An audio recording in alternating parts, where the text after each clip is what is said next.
Lo dijo en la primera hora. Muy bien, 8:12 en la mañana. Gracias, como siempre, a nuestra generosa audiencia conectada con este espacio de noticias. Siempre me han escuchado a mí decir que justicia que tarda no es justicia. Y por eso, permanentemente, quien les habla ha sido completa y absolutamente crítico sobre el sistema de justicia en el Ecuador, que es muy ágil, muy diligente para ciertos casos y para otros simplemente mira al otro lado. O sea, es un clásico de la administración de justicia en el Ecuador. Pasó antes, pasa hoy y seguramente pasará mañana si esto no cambia. Y es increíble cómo han pasado 20 años desde aquel 19 de noviembre del 2003, cuando ocurrió un caso de desaparición forzada de personas tras el asalto a una farmacia en el norte de la ciudad de Guayaquil, en la ciudadela Alborada. Este caso fue conocido como caso González, también se le llama caso Dolores, e involucró a policías y a delincuentes y también a personas que no tenían nada que ver con estos hechos y que desaparecieron. Tomo contacto ahora mismo de modo telemático con el jurista Juan Pablo Albán Alencastro, a quien le quiero agradecer por la gentileza de atendernos telemáticamente para que nos explique qué ha pasado en estos 20 años, porque el doctor está vinculado justamente a este caso. Se conocía que para hoy, para mañana, estaba convocada una audiencia en la Corte Nacional de Justicia que ha quedado diferida. Doctor, cuéntenos, bienvenido, buen día, ¿cómo le va? Buenos días, Fabricio, buenos días, Belkis, buenos días también a la audiencia que sigue Radio Armónica y a Primera Hora. Bueno, esta es una historia de impunidad muy notable. Como usted acaba de rememorar, el hecho ocurre hace ya algo más de 20 años y sin embargo a la fecha todavía no se ha llevado a cabo el juzgamiento de los posibles responsables de las desapariciones de 3 personas en ese evento que ocurrió el 19 de noviembre de 2003. Esto a pesar de que la causa quedó lista para audiencia de juicio en el mes de junio del año 2017. Es decir, han transcurrido 6 años y medio desde que la causa está lista para la audiencia de juicio. El Código Orgánico Integral Penal fija unos plazos brevísimos, dentro de los cuales debería instalarse la audiencia de juicio desde el momento en que el Tribunal de Garantías Penales que se haya conformado al efecto aboca conocimiento del proceso. En este caso se han caducado prisiones preventivas de algunos de los acusados, otros acusados se encuentran prófugos desde el inicio de la causa. Únicamente estamos yendo a juicio cuando vayamos a juicio, si alguna vez vamos a juicio, con 3 de los acusados, porque de hecho, por un error de la propia Corte Nacional de Justicia, al principal involucrado, cuya imagen, junto con la de uno de los desaparecidos, dio la vuelta al mundo, que es el señor Eric Salinas Monge, ex agente de la policía ya para ese momento, dado de baja por faltas. Esa imagen que dice usted cuando se ve a este policía y delante de él a una persona que está cubierta totalmente la cabeza, esa imagen que dio la vuelta al mundo. En efecto, el que lleva cubierta la cabeza es uno de los desaparecidos, el señor Johnny Gómez Balda, y el otro es el señor Eric Salinas Monge, quien ya no era agente de la policía en ese momento y sin embargo el comandante del operativo, el señor Eduardo González Flores, le permite participar. Y el señor Salinas de hecho está preso cumpliendo sentencia por el delito de violación. Y sin embargo, curiosamente, la Corte Nacional, por alguna extraña razón, no va a instalar la audiencia de juzgamiento respecto de él. Es el principal responsable, si se quiere, porque hay evidencia gráfica de que él participa en la desaparición de una de estas víctimas. Pero bueno, digamos, es la historia eterna de la justicia ecuatoriana cuando se trata de proteger los derechos de personas que no tienen la influencia suficiente como para lograr que el aparato de justicia se mueva a su favor, ¿no? Es un desprecio total por la situación de las víctimas, a quienes ahora nuevamente se les alarga el sufrimiento. Yo, en nombre de Dolores Guerra y en nombre de Pilar Valenzuela, la esposa y la madre de 2 de las víctimas de desaparición, a quienes desde las clínicas jurídicas de la Universidad San Francisco representamos, quiero decir que es realmente una afrenta este nuevo diferimiento que la Corte ha ordenado, en una espera que no se acaba nunca, y un luto que no se acaba nunca, Fabricio. El problema con las víctimas de desaparición es que sus familias no tienen un lugar donde ir a llorarlos, no saben en realidad qué ha acontecido con ellos, no pueden cerrar su duelo. Y eso es realmente inhumano que la Corte no lo tome en cuenta al momento de tomar la decisión de seguir pateando lo más lejos posible la realización de la audiencia. Usted patrocina la defensa de Dolores Guerra. De Dolores Guerra y de Pilar Valenzuela, que es madre de otro de los desaparecidos. Usted nos ha puesto, gracias doctor por la aclaración, usted nos ha puesto el contexto de lo que ocurrió hace 20 años. Es muy probable que las nuevas generaciones no recuerden o no conozcan este caso. Quienes de alguna manera teníamos ya uso de razón, etcétera, conocemos, yo mismo recuerdo claramente ese caso que fue realmente terrible y del cual han pasado 20 años. Judicialmente, ¿qué etapas ha quemado este caso, doctor, en estas 2 décadas y en qué estado se encuentra? En un primer momento, Fabricio, lo que ocurrió es que el caso fue sometido al fuero privativo de la policía cuando todavía había los fueros especializados de la policía y de las Fuerzas Armadas, integrados por jueces y fiscales que eran parte de las Fuerzas Armadas y de la policía, y se sobreseyó a todos los acusados, a quienes, por cierto, no se había señalado por el cometimiento de asesinatos y desaparición forzada, sino se había señalado por un supuesto abuso de autoridad, pero se les sobreseyó.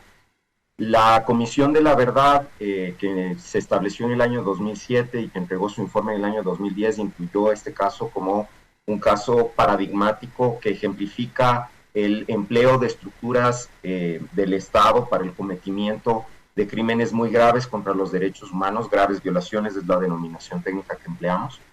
Y a consecuencia de eso, de que se incluyó el caso entre los casos que debían ser judicializados, de acuerdo a las recomendaciones de la Comisión de la Verdad, la Fiscalía General del Estado inicia una investigación que deriva en un primer momento en la formulación de cargos en contra de un grupo de agentes de la policía que participó en este evento y de altas autoridades del Estado que tuvieron también responsabilidad en los hechos por las ejecuciones extrajudiciales de 8 personas.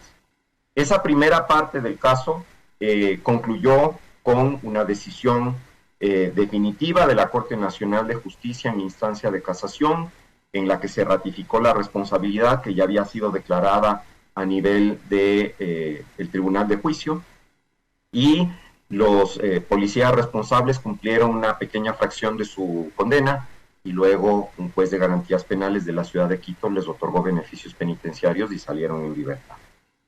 En paralelo, porque en el mismo hecho, además de la ejecución extrajudicial de 8 personas, de ellas un mensajero de la farmacia y un cliente que entró a comprar pañales, que son justamente sus viudas a quienes nosotros en su momento representamos desde las clínicas de San Francisco, también las otras 2 Dolores, se deriva el otro caso que tiene que ver con la desaparición forzada de 3 personas.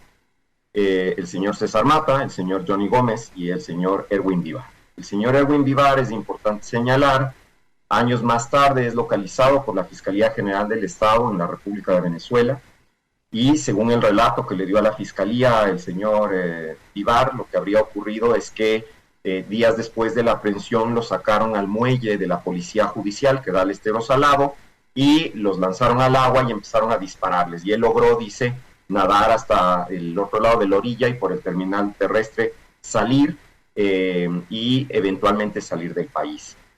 El proceso judicial ha atravesado entonces, en el caso puntual de los desaparecidos, un desarrollo que abarca ya algo más de 7 años. Primero una apertura de instrucción en el año 2016, luego el llamamiento a juicio en el año 2017, la conformación de un primer tribunal de juicio también en el año 2017, y desde entonces algunas convocatorias de audiencia, todas fallidas.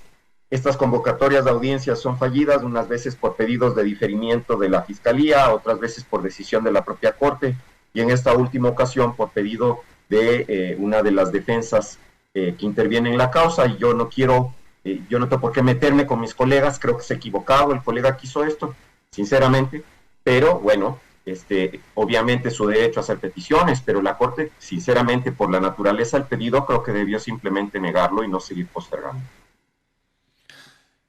¿Y por qué el diferimiento de la audiencia de mañana, doctor? ¿Cuál es el argumento? Mire, como le expliqué, Fabricio, entre las víctimas de la desaparición en su momento también se encontraba el señor Erwin Vivar. De hecho, en un primer momento, cuando el señor Vivar no había sido localizado, desde las mismas clínicas jurídicas de la Universidad de San Francisco también representábamos a su esposa, la señora Mireya Vélez. Luego, como le conté, la fiscalía localizó a este señor en Venezuela y el señor se ha presentado en la causa no solamente como un testigo, por supuesto la información que tiene es relevante, sino que se ha presentado en la causa también como víctima de desaparición. Nosotros no ejercemos la representación del señor Vivar, él tiene otra defensa, y esa defensa ha indicado que no ha podido comunicarse con el señor Vivar y que en consecuencia pide que se difiera. Y es a consecuencia de esa solicitud que la Corte hace dicta esta providencia, postergando una vez más la audiencia. Dicen que para el mes de febrero. En el mes de febrero seguramente alguna otra buena razón va a surgir para que nuevamente se difiera y así sucesivamente, a pesar de que este asunto en su momento ya estuvo en conocimiento y está en conocimiento de organismos internacionales, que cuando todavía no se sabía exactamente qué es lo que había ocurrido, el Comité de Derechos Humanos de Guayaquil pidió medidas cautelares a la Comisión Interamericana de Derechos Humanos con fundamento en la Convención Interamericana contra la Desaparición Forzada, y la comisión las otorgó. El asunto ya estuvo en conocimiento de la comisión en su momento y la comisión le ha dado seguimiento porque obviamente estas personas, el señor César Mata y el señor Johnny Gómez, continúan desaparecidos a la presente fecha. Mire usted cuántos gobiernos han pasado. Lucio Gutiérrez, Alfredo Palacio, Rafael Correa, Lenín Moreno, Guillermo Lazo y hoy Daniel Noboa. 5 gobiernos desde el año 2003 en 20 años. Yo le pregunto a usted si el Estado en estas 2 décadas, representado entre otros por la función ejecutiva, ha tenido algún tipo de actitud para reparar a las víctimas de este episodio de noviembre del 2003, doctor. Parcialmente, Fabricio. Efectivamente, tanto la señora Dolores Vélez como la señora Dolores Briones, viudas del cliente de la farmacia y el mensajero de la farmacia, respectivamente, que fueron asesinados por la policía en esa ocasión, reciben una reparación parcial, y cuando digo una reparación parcial me refiero a que recibieron el pago de unas compensaciones económicas que no necesariamente restituyen en sus derechos a estas personas. Obviamente el sufrimiento atravesado, el estrés postraumático, las afectaciones de su salud que continúan a la fecha, los tratamientos que en consecuencia ellas deben seguir financiando, la situación de sus hijos, que ahora ya son personas adultas, obviamente no ha sido atendida, tampoco ha sido desagraviada el grupo de familiares de las víctimas de una manera significativa. Entonces, parcialmente. Y en el caso, en cambio, de las familias de las personas desaparecidas, que desde el estándar internacional son también víctimas de la desaparición, eso es lo que el artículo 24 de la Convención contra la Desaparición Forzada de las Naciones Unidas determina, que la víctima no es solo el desaparecido, es también su entorno.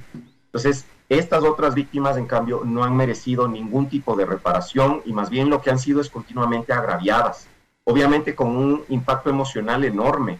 El día de ayer, cuando yo le comuniqué a Dolores Guerra que la Corte había decidido nuevamente hacer un diferimiento, ella con toda razón se indignó muchísimo, expresando su frustración con las autoridades del Estado en general, porque además siento yo que más allá de que la Fiscalía ha cumplido con su trabajo en términos de investigar el hecho, tampoco es que ha sido muy proactiva en este último tramo para impulsar que se convoque a la audiencia, y eso realmente, siendo el titular de la acción penal pública, la Fiscalía, es, por decirlo menos, cuestionable. No voy a ir más allá porque realmente no puedo decir que no se investigó. El hecho sí se investigó. Se investigó tarde, pero se investigó. Pero también parte de la labor de la Fiscalía es de empujar el proceso a los efectos de lograr un pronunciamiento, aunque sea absolutorio para los acusados, pero algún pronunciamiento a fin de cerrar este capítulo y pensar en cuáles exigían. Yo le pregunto a usted, guardando las distancias, luego de escuchar su explicación, su relato, este recorderis además de los episodios ocurridos hace 20 años, ¿esto es parecido a lo que ocurrió con los hermanos Restrepo, doctor?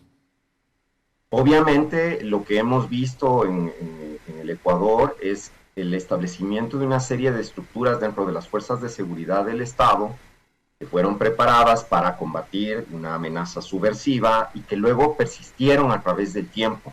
Son esas mismas estructuras las que luego cometen este tipo de acciones que habría que calificar de graves violaciones a los derechos humanos, ya no en un contexto de lucha antisubversiva, sino bajo el argumento de la lucha antidelincuencial.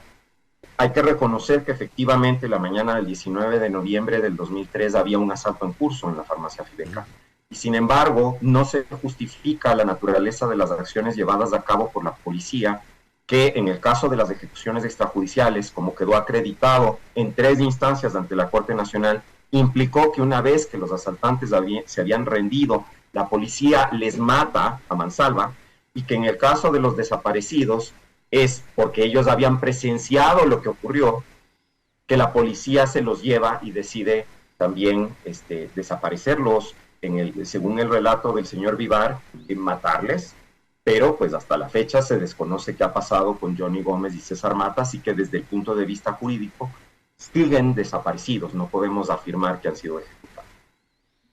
Correcto, doctor. Gracias por este recorderiz, por este refrescamiento de la memoria de un hecho que 20 años después todavía no tiene un desenlace a nivel judicial. Muy amable, doctor. Gracias, Fabricio. Muy gentil al doctor Juan Pablo Albán Alencastro, recordándonos el caso González y otros, también conocido como caso Las Dolores. Fue el 19 de noviembre del 2003, recordaba Juan Pablo Albán, sobre el asalto en progreso a una sucursal de una cadena de farmacias ubicada en el norte de Guayaquil. Según la policía, había un enfrentamiento entre policías y 8 supuestos delincuentes que resultó en el asesinato de 8 delincuentes y la detención de varias personas. Dentro de la escena del crimen se recolectaron como evidencia pistolas, ametralladoras y hasta incluso granadas de mano. Una vez que se conoció el desenlace del asalto, Dolores Briones explicó que su marido, Jimé Córdoba, abatido durante la balacera, era un mensajero de la sucursal de la farmacia. Dolores Vélez acusó a la policía de la muerte de su marido Carlos Andrade, que según la versión de su mujer había acudido a la farmacia a comprar pañales. El caso de Johnny Gómez Balda fue denunciado 2 días después cuando el diario Universo publicó una fotografía de quien, según la versión de su mujer, la señora Dolores Guerra, a quien patrocina el doctor Juan Pablo Albán, había sido detenido luego del asalto sin que se vuelva a saber de su paradero. Este caso, que no ha tenido mucha prensa en los últimos tiempos, sigue en la impunidad. Primera plana. Todas las noticias, todas las voces.